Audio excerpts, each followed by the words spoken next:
Great Expectations by Charles Dickens. Chapter 1. Once upon a very long time ago lived a 6-year-old boy called Pip. This is a story about how little Pip grows up. The story is called Great Expectations. That is a very fancy grown-up-ish title, so we are going to call this The Story of Pip. The story of Pip is like other good stories. It has some scary parts, some surprising parts, some sad parts, and some lovely parts. So that's pretty much what life is like. Pip's story starts a little sad. Poor Pip had no mother or father. He lived with his grown-up sister and her husband Joe. Pip was an adventurous little boy who lived in a time when boys could be adventurous. So one afternoon he went on a long walk all by himself. He went to do something important. He wanted to visit the graveyard where his parents were buried. While he was there, all alone, the wind began to bluster and blow, and Pip started to cry. "Hold your noise!" called a terrible voice that stopped Pip cold. A fearful and filthy man with ragged clothes and broken shoes stood before him. The man limped, shivered, glared, growled, and grabbed. He flipped Pip upside wrong and shook his pockets bare. He dropped Pip when he found a crust of bread that he tore into like a starving dog. When he finished, he studied Pip. Then he licked his lips. "What fat cheeks you got," he said. "I got a mind to eat them too." "No, please, sir," Pip begged, trying not to cry. "Where's your mom?" the man demanded suddenly. "There," Pip said, pointing, and the man jumped and whirled around. But Pip was only pointing at her gravestone. "Who do you live with?" the man asked. "My sister, wife of Joe, the blacksmith." This news pleased the man. "Blacksmith, eh?" And he looked down at his leg. Pip looked down at his leg. He saw a chain wrapped around his ankle. The fearful man had escaped from jail. The man bent down close to Pip, grabbed him by the arms, and looked him in his frightened eyes. He spoke very slow and clear. "You get me some food. You get me a tool to cut off this chain. You bring it here tomorrow morning, and you tell no one, because if you do, I will tell my most terrible friend, and he will eat your guts for breakfast. Now promise!" "I promise," Pip said, and he meant it. The fearful man glared at Pip for a long moment. Then he let him go. Pip turned to leave, but he added hastily, "Good night, sir." Then Pip found his feet, and he ran home, looking back over his shoulder the whole time. Chapter 2. When Pip's parents died, his older sister and her husband Joe took care of Pip. Pip's sister was not the best-looking woman. She was a tall, bony woman, and she always wore an apron and complained about working too hard. When Pip gets home from the marsh, Joan warns Pip that Mrs. Joe was mad because he was missing. That meant he was about to get whooped. Pip appreciates the advice from Joe, and he appreciates Joe, someone who always looked out for Pip, and Pip looked at him as an equal. Like a brother and not a father, the position he was supposed to be playing. Mrs. Joe was very hard on Pip and Joe. She often lost her temper with them. Mrs. Joe found Pip and Joe, and Mrs. Joe screamed questions at him. "Where have you been, you young monkey?" stamping her foot. Joe looks at Pip to let him know it's okay. But when the screaming ended, Mrs. Joe began to cut the boy some bread. Pip did not eat his bread, though. He shoved it in his sock to bring to his convict. After a debate between himself, he became very paranoid he'd get caught stealing. Joe held up his bread that evening for their evening ritual, but Pip did not return holding up the bread. Mrs. Joe caught sight of this and started yelling at Pip and started slamming Joe's head into the wall. She then snarled, "Next time you tell me what's wrong." Joe proceeded to talk to Pip as if nothing had just happened, telling Pip they'd always be friends. Mrs. Joe then took a dive at Pip and made him take his medicine. Pip thinks his convict is outside of his home. Warning shots sound off, letting them know that the convict's on the loose. Pip asks where the firing comes from, and Mrs. Joe then makes a huge deal, calling Pip stupid for not knowing. Mrs. Joe yells that Pip is a disgrace and that for him to go to bed, and he does. Once he sees that everyone is asleep, he bolts to the kitchen, steals the food and drinks, and gets out and gives his food to the convict, relieved he didn't get caught. Chapter 3. While walking through the dark, foggy, wet, and mucky marsh, Pip kept expecting to be caught for his crimes. He felt anxious and guilty as he spotted his criminal. Pip walked quietly and tapped him on the shoulder. The man whipped around trying to hit Pip, but it wasn't the same criminal.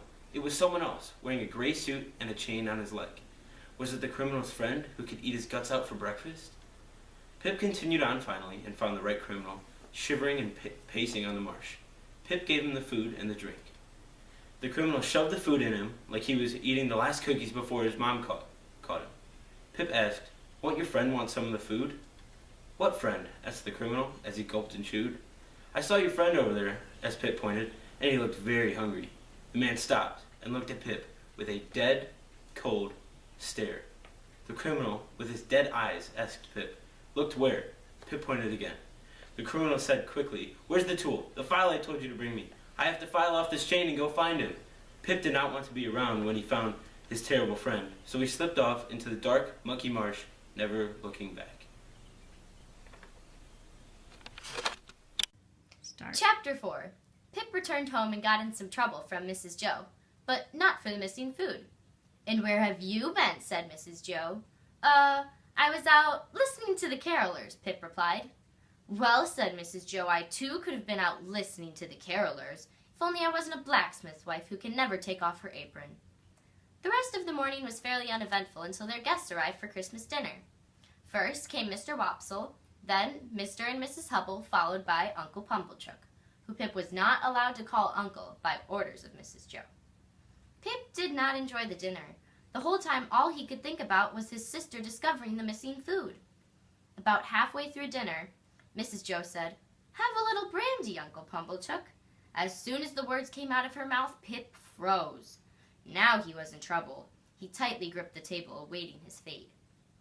Uncle Pumblechook raised the glass to his lips and took a big gulp. He suddenly burst up from the table and ran outside. "Bleh!" he said. Once he had recovered, he came back to the table. "Tar!" he shouted. Pip had refilled the brandy bottle with the tar water. He waited for Mrs. Joe to realize what he had done, but she did not. "Now for dessert," said his sister, rising. "It's a pie." Pip saw the appetites of everyone around the table reawakening at this. Mrs. Joe's steps got closer and closer to the pantry, and Pip's heart got closer and closer to beating right out of his chest. At last he couldn't bear it anymore. He released his grip from the table and ran as fast as he could. Pip threw open the door, but he didn't find freedom. He found a group of soldiers. One of them held out handcuffs at Pip and said, "Here you are, come on." The Story of Pip, Chapter 5. The sergeant said, "I am on a mission from the king, and I need a blacksmith." He explained that he needed a broken pair of handcuffs fixed. Joe told him the job would take about 2 hours, so the sergeant offered his men to help, and they began to work. The sergeant asked Mrs. Joe, "How far are we from the marshes, ma'am?" Mrs. Joe said, "About a mile." Curious, Mr. Wasp asked, "Are you looking for escaped criminals, Sergeant?" The sergeant replied, "Yes. 2 men known to be hiding in the marshes. Has anyone seen any suspicious men?" Everyone except Pip said no. Mr. Pumblechook tried to impress the soldiers and yelled to Mrs. Joe, "Give these men some wine, and I'll make sure there's no tar in it." When Joe finished preparing the handcuffs, the sergeant invited, "Want to help us come catch the criminals?" Waspel did, and Joe did. Pip hopped on Joe's back, and they ran off with the soldiers. But Pip worried. What if they found the convicts? What if they thought Pip had tattled? Pip's thoughts were interrupted by loud shouts. It was the criminals fighting. He did it. He started it, they said, trying to blame each other. The sergeant, who had no patience to hear their stories, marched them back towards the prison ship. Waspel, Joe, and Pip trailed behind. As they warmed themselves by the fire, the convict looked at Pip for a long moment. Then he asked the sergeant if he could confess something. I took some food from the blacksmith's house, including some wine and pie. He turned to Joe. I am sorry to say, I stole from you. It's okay, said Joe. You needed it more than my family. He heard his prisoner friend cry from the kindness Joe had shown him. Then the sergeant led him away. Chapter 6. Pip, Joe, and Mr. Wopsle started heading for home. Pip's convict was captured, and Pip felt sad. Pip could not tell his best friend Joe about his stealing of the food. He was too worried about disappointing him. If I told Joe, Pip thought, I would lose Joe's trust. He could never eat again without thinking I stole something from his food.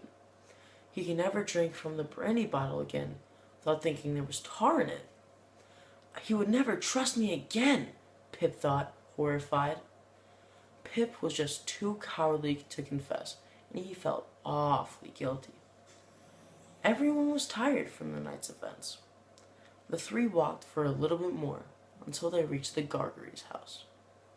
When Joe set Pip on the floor, he began to stumble around, too tired to speak.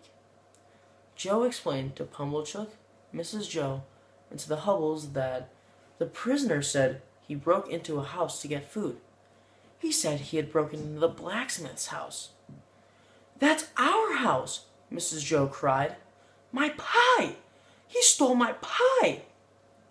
How did he break in? The Hubbles wondered. He must have climbed up the roof and slid down the chimney, Uncle Pumblechook explained, very sure of his explanation. That was the last thing Pip heard about his convict, as his sister dragged him up the stairs and into bed. Chapter 7. Pip was in the churchyard, mourning his parents' losses again.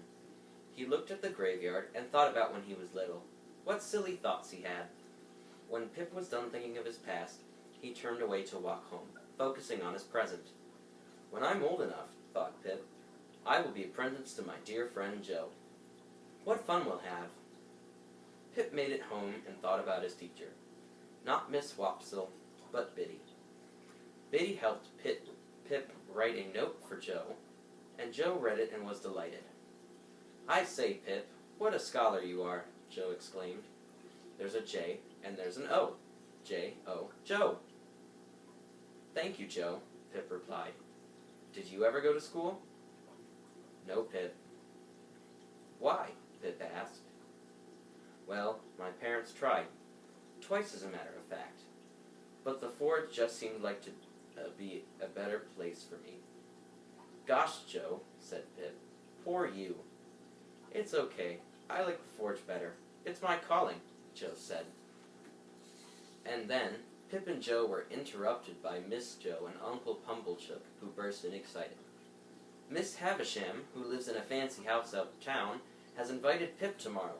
She wants him to go over and play. Pip and Joe looked at each other, very confused. Well, clean up.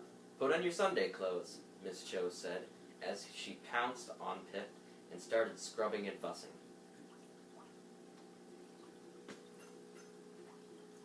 Chapter 8.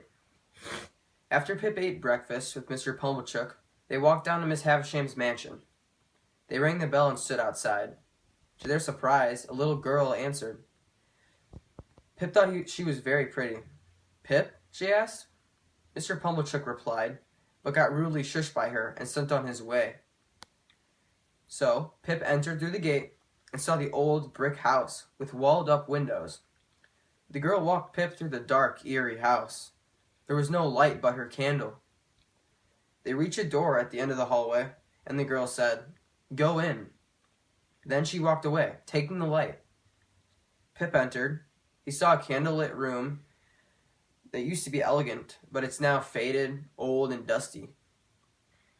There was a dressing table where a dressed-up lady sat. She wore a long white dress, like she was getting ready for a wedding.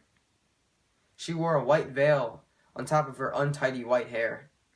She turned, and Pip noticed the dark, sunken eyes. He thought she was a skeleton. "Play, play, play," she exclaimed. 7-year-old Pip in a new, eerie house? He wondered, how can I play? "I'm very sorry I can't play just now," Pip explained quietly. Pip hesitated. The woman grew annoyed. "Call Estella," she ordered. "Estella," he yelled down the hallway. The girl came in and Miss Havisham demanded that they play cards now. "With this boy? Why, he's a common laboring boy," Estella complained. "What coarse hands he has, and what thick boots." Pip was ashamed of himself. He wondered how Joe could raise him to be so low. He also wondered how such a pretty girl could be so mean. Miss Havisham was enjoying the hurt in Pip's eyes. "Break his heart," she whispered to Estella. After playing cards, Estella walked Pip out to the courtyard and served him a plate of food. On the ground. She served it as if he was a pet dog. Pip couldn't stop thinking about his big boots and thick hands. For the first time, poor Pip was ashamed of the ones who brought him up by hand. Pip kicked the fence and pulled his hair, and he wept on his way home. Chapter 9. Pip returned from Miss Havisham's with Mrs. Joe waiting at the door to bombard him with questions. Throughout the questions, Pip remained quiet and refused to answer her. Mrs. Joe quickly became irritated and knocked Pip's head into the wall. "Answer me, you," she grumbled. Later that evening, Mr. Pumblechook came over to gossip about Pip's visit. He questioned, "Well, boy, how did you get on uptown?" Pip did not want to tell the truth of the visit. He felt that they would misunderstand or mock Miss Havisham. So Pip began to tell the story of his visit to Miss Havisham's, which was all a lie. "We went on a carriage ride inside her mansion, with no horses, of course. We ate cake and wined on gold plates inside the carriage and later played with colorful flags along with Estella." Mr. Pumblechook and Mrs. Joe seemed completely shocked by Pip's experience and showed great interest as they imagined this terrific playdate with the wealthy people. But Pip stopped himself before he created more lies. "These rich people, I can't wait to see what they give our Pip," they excitedly discussed. After Mr. Pumblechook had driven off, Pip settled himself next to Joe and said quietly, "Before the fire goes out, Joe, I should like to tell you something." Joe curiously replied, "Should you, Pip? What is it, Pip?" "All that I said about Miss Havisham's was not true. I'm ashamed to say so, but I felt the need to please them with an exciting story. In truth, I met a very proud and rude girl who called me common and made fun of me." "She shouldn't have said that, Pip," Joe consoled. "But it's true. I am poor, and I'm just so tired of being known as common." "I want to be uncommon," Pip blurted out. Joe advised him that you can never be uncommon if you continue to lie. And another thing, you have to be common before you become uncommon. Everyone puts their pants on one leg at a time. He encouraged Pip. "You keep going to school. You can learn to be an uncommon scholar. I believe in you, Pip." But Pip wasn't sure if he believed in himself. Could he ever improve himself and become a gentleman? That day at Miss Havisham's inspired him to try. Grand Expectations, Chapter 10. Pip ended his Saturday by going to meet Joe and Mr. Wopsle at the Jolly Bargeman. Pip found his company to be with a strange man. The man greeted him by staring at him with one of his eyes half shut up, as if he was squinting. The three men talked to the stranger about their town until Mr. Wopsle mentioned the marshes. The stranger suddenly asked, "Do you find any gypsies now, or tramps, or virgins of any sort out there?" Joe replied, "No, not but a runaway convict now and then." This made Pip think about the convict that scary Christmas.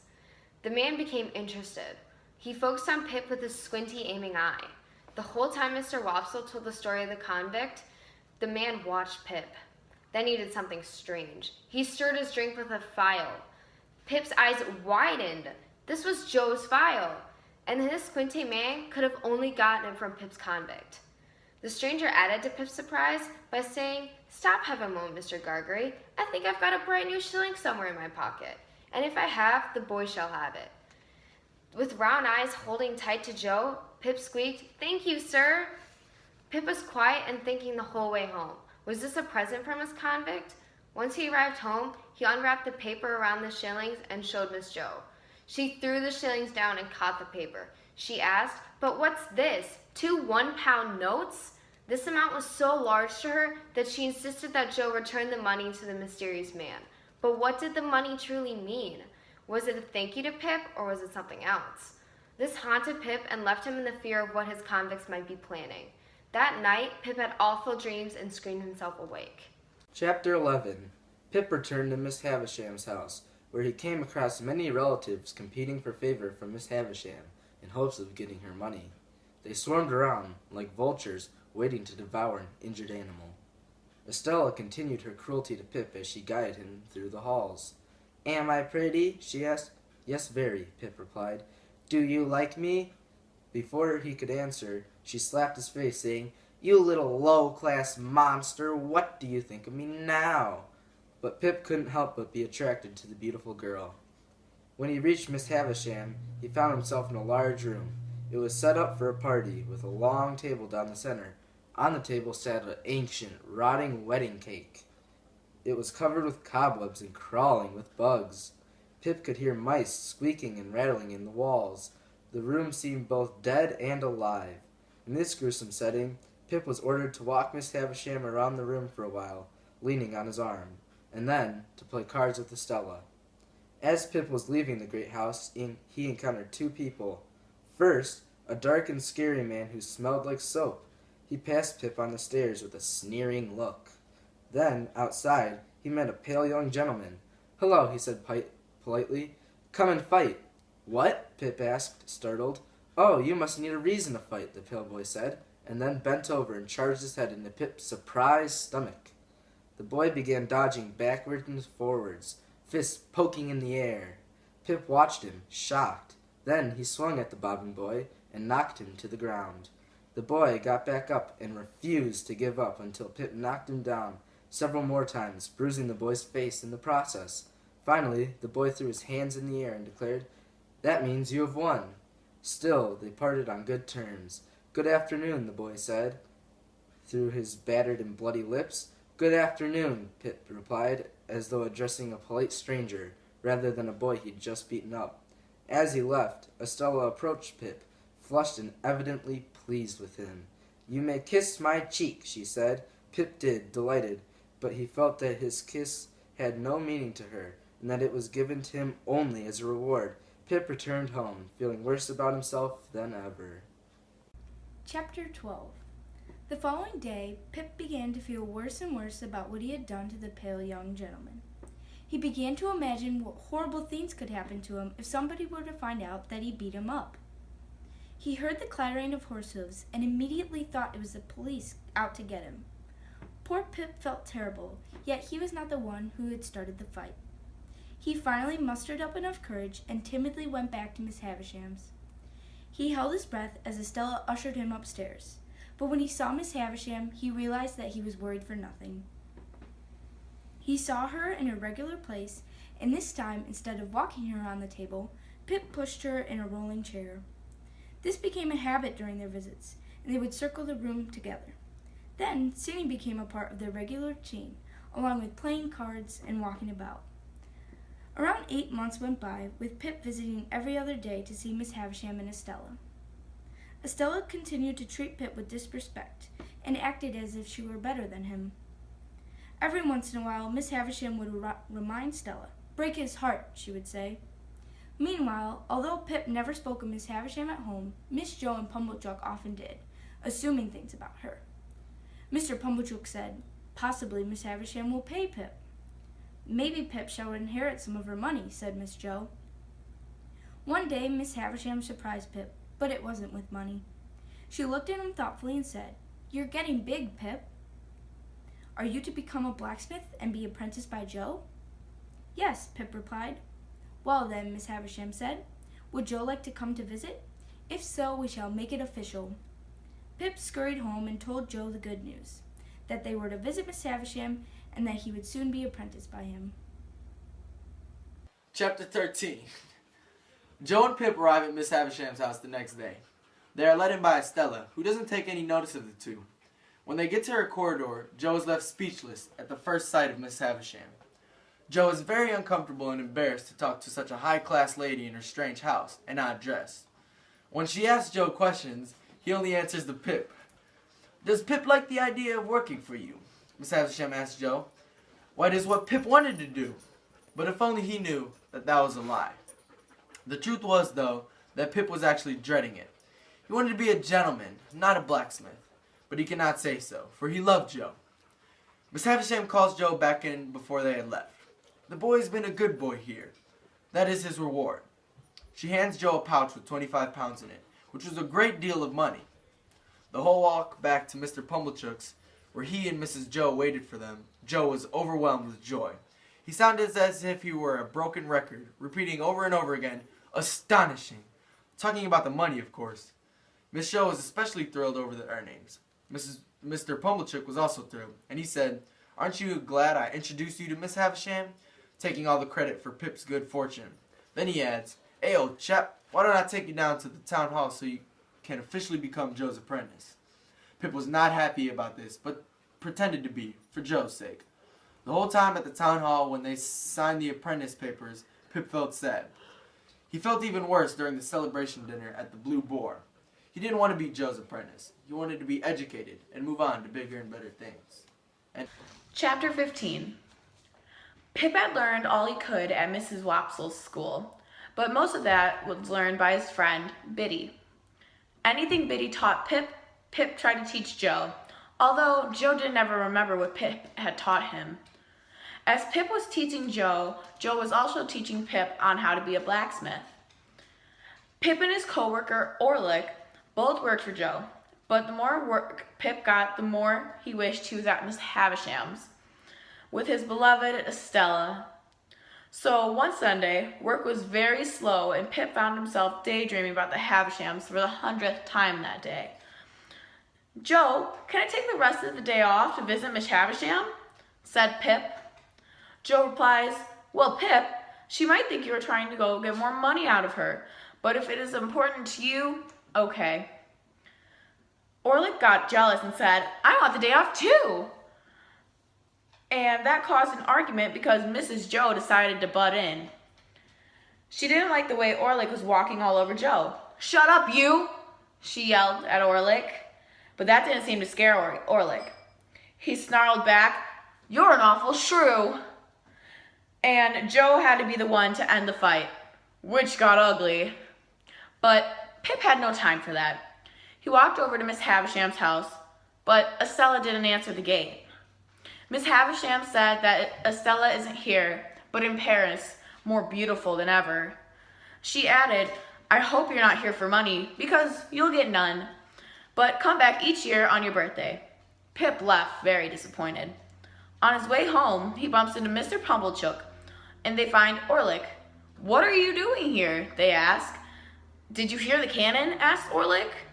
The cannon meant there is an escaped convict running around. But before they could process that, a group came running out of the Jolly Bargeman. "Pip, hurry! Your sister's in trouble!" Pip ran home with the group, worrying about Mrs. Joe. They burst into the house, and she was lying on the ground, bleeding and not moving. Chapter 16. On the floor in the kitchen, police found a leg iron, the kind convicts wore. Could it be Pip's convict's leg iron that was found in the marshes all those years ago? While prisoners had escaped that night, his irons were newer and looked different than the other ones left at the scene. Although Pip didn't think it was his convict, he couldn't help but wonder, whose leg iron was it? Pip couldn't help but blame himself for the accident. It was his fault after all, wasn't it? He may have provided the weapon. Because of what happened, Miss Joe laid in her bed with impaired vision, speaking, and hearing. Pip or Joe couldn't find out what she wanted, so they got her a chalkboard so she can draw out or write what she was looking for. One time, she drew out the letter T. Pip had no idea what she wanted. Luckily, Biddy moved in and knew exactly what she wanted immediately. She drew a hammer. She wants Orlick. He used the hammer in the forge. When Orlick came, Miss Joe was excited, but he felt very uncomfortable. After that, she asked for him every day, but it's a mystery why. Chapter 17. By the time Pip's birthday had arrived, he was getting quite used to being Joe's apprentice. As it was a tradition for Pip to head out every year on his birthday to Miss Havisham's, he did so today. He arrived at the drab, scary house and received the guinea from aging Miss Havisham. Soon enough, Pip headed back to his coarse, common home. Pip continued to teach himself, working towards his goal of being uncommon.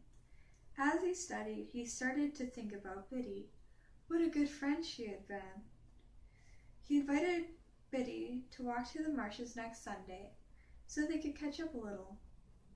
When Sunday arrived, they sat on the ground near the clear marshes and in the sunshine. Pip confided, "Can I tell you a secret? I don't want to be a blacksmith. I want to be a gentleman." "Why would you want to become rich when all you have and what you need is all here?" questioned Biddy. Now Pip grew very impatient and told her briskly, "I'm not happy, Biddy," he stated. "I'm sad I have to live a coarse man's life." Then he admitted something else. "There's a beautiful young lady at Miss Havisham's. I want to be a gentleman to win her heart." And Biddy remarked, "How foolish," and Pip sighed. "I wish I could fall in love with you instead, Biddy." He glanced at Biddy with sad eyes. "Then I could accept my life as it is and live happily." Pip was very, very upset that he couldn't love Biddy, but he had loved Stella instead. Pip did not realize it, but this also made Biddy feel very sad. She suggested they go home.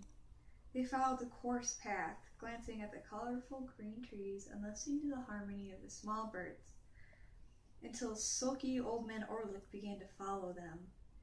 Biddy was very scared of Orlick, whispering to Pip, "He seems to follow me." They briskly walked home, and Pip vowed to keep a close watch on old man Orlick.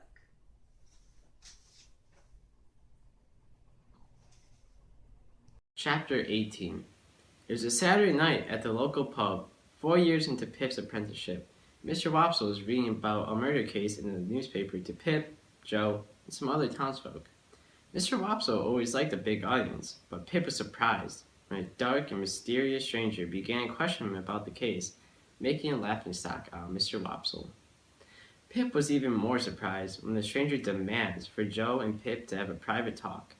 The closer that Pip looked at this mysterious man, the more he realized that the stranger was the same man he had met many years ago at Miss Havisham's. The man introduced himself as a lawyer named Jaggers. At Pip and Joe's home, Jaggers offered Pip something unimaginable. "Somebody wants to give you a new life in London, as a gentleman," explained Jaggers. Pip was in awe, realizing he was having his dreams come true. He wanted to become an uncommon gentleman so he could be with Estella, and it was happening. "You'll stick with the name Pip," explained Jaggers, "and your benefactor is unknown, and you may never ask any questions about who's doing this nice thing for you." "Surely it is Miss Havisham," thought Pip. Jaggers went on with the rules, informing Pip, "Your tutor will be Mr. Pocket, and you are to leave in a few days." Jaggers explained the rest of Pip's expectations, and he asked, "Do you understand all the rules, Pip?" "Yes," squealed Pip in joy. Pip was very overwhelmed and a mixture of excitement and shock of the amazing information that would change his life forever. No more Joe, no more forge, and no more becoming a blacksmith. After Jaggers' departure, Pip told Biddy and Miss Joe of his new life, and they were quite pleased. Sadly, this made Pip upset, because he thought they would not miss him when he is gone. After a cold dinner, Pip went to his bedroom and still felt very sad about his leaving of his home. Pip looked out of his little window to see Joe and Biddy talking about Pip's new life. Pip looked down at them with some despair and realized what effects his great expectations had on his family. Stop. Chapter 19. When Pip woke up, he found that he was in a great mood because he was leaving for London in just 6 days. His two best friends, Joe and Biddy, knew Pip would be gone for a long time, but they were happy for him because all of his dreams were about to come true. Pip took one last walk to visit his parents' graves.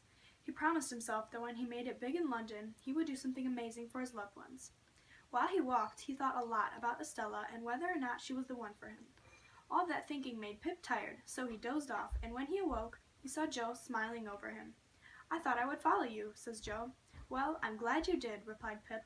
He then added, "I will never forget you, Joe." "I'm not worried about that. I know you won't," retorts Joe. The next day, Pip went to the tailor to buy new clothes for his new life, and after telling the tailor about how he will soon be very rich, he was treated much nicer. He felt even more important later when he went to visit Pumblechook, who called him Sir and asked him to borrow money.